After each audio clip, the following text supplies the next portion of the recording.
Yeah. Tena kafiagna lavitry. Yeah. Wana MC GTK. Yeah. Timanjato raiky.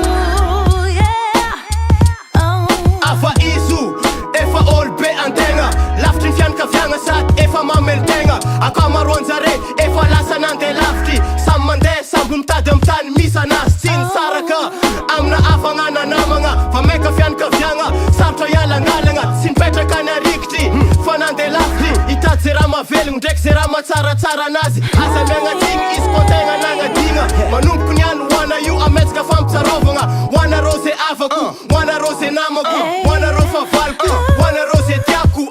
Nefa bola tsisa anja agnariako anazy, zisky zô zisky niany za magnaja anazy. Azy jeregna amina lavirantany misy anaza, fa tsika sady lio araiky sady ore fasagna.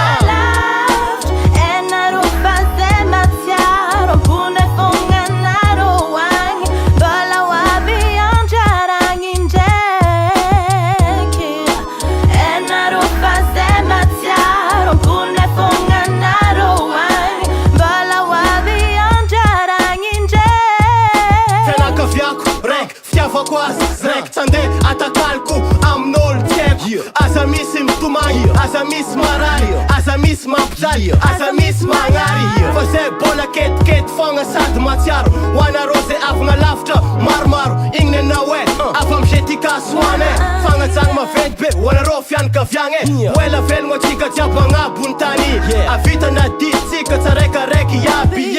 Fiaignana mandeha fa tsy midoko, avagnanao fogna na lavitra anao tsy kôpo. Marigny fa zay mitambatra vato, marigny fa zay misaraka fasiky. Fianakaviako na lavitry mahazo azany, na marikitry za koa izy mahazo azany.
Wana MC, yo.